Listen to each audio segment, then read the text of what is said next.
Paul, let's come to you first of all, because it's Arsenal. You heard Gary there put 5 past the defending champions, 5 different scorers. Of course they need a striker, don't they? Yeah, they still need a striker. I think if you look at it, when the game went 1-1, you're sitting there thinking, if Havertz would have scored that chance, you know, the game would have been out of sight at 2-0, in my opinion. So, yeah, obviously they went on and won the game quite convincingly in the end in the last 20, 30 minutes. But it could have easily been the other way.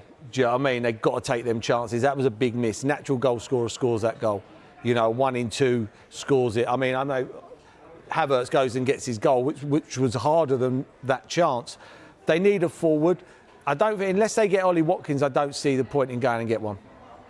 I don't. I might as well wait to the end of the next season. If they go out now and buy Ollie Watkins for, say, 70, 80 million, 200 grand a week, so for the next 6 or 7 months, that's about £3.5 million, £3 million in wages. If Liverpool win their game in hand in a week's time, they're 9 points above them. It doesn't matter if they have who's the best centre. Even if they had Haaland, they wouldn't win the league. You know, 9 points is a lot of points with only how many games left. So for me, unless they get Watkins and it's for the future as well, I wouldn't panic, and then it opens up next season and then go from there, in my opinion. The striker's not going to make the difference to them potentially winning the league, but maybe actually taking the pressure off Kai Havertz, though, you could say. Yeah, I agree with Merson. I think it's January genuinely is a reactive market. They needed to be proactive. Everyone knows that Arsenal have needed a centre forward for 2 or 3 years now.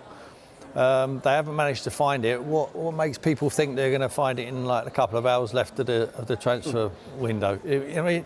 It makes no sense. It makes no sense to go and find someone just for the sake of it, bringing a body in. If it's going to be Tell, then bring him in. No one else has taken Tell. Yeah, perhaps he didn't want to go to Tottenham because towards the bottom of the league. If I was the boy and I wanted to play in the Premier League, I would go to Tottenham because he's got more chance of playing. Even saying that, would he play ahead of Son on the left-hand side? Would he play ahead of Solanke down the middle? I don't think he would. So he's a development player anyway. So that's not going to make too much difference to him.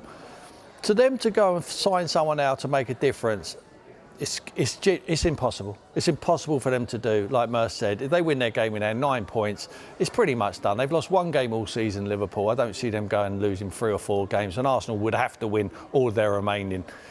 So keep your powder dry. You know, hopefully the scouts are out there getting busy and sign someone in the summer because you know you're going to need them moving forward.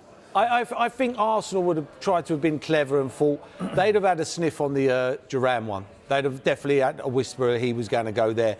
So they go and bid for Ollie Watkins at 60, and then they give Villa the option. Do you take 60 for a 28, 29-year-old, or do you take the 60 for a 21-year-old? They chose to take the 60 for the 21-year-old. So that tells me about the 21-year-old. Because you keep the 21-year-old and you sell the 28-year-old. Yeah. They're the same price. Mm-hmm. And for me, I think Arsenal have gone like that, and Villa have chose to sell the 21-year-old and not the 28, 29-year-old.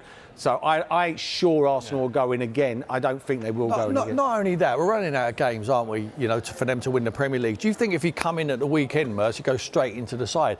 Albeit he's injured anyway. Yeah. He's limped off at half-time against Wolves. It looked like a bad one. We know what it's like. It's right underneath the groin there. That could be 3 or 4 weeks, perhaps a month. You know, a month out of the season. If this man is the one you're going to bring in for all that money to change your fortunes, the season's over by then. Liverpool have already got the trophy above their heads. And he can't play in the Champions League. He's played for Aston Villa. But let's pick a player at random, just off the top of my head, per chance. Delap. No-brainer. What's Delap's price now, and what's Delap's price if Ipswich go down? Ooh.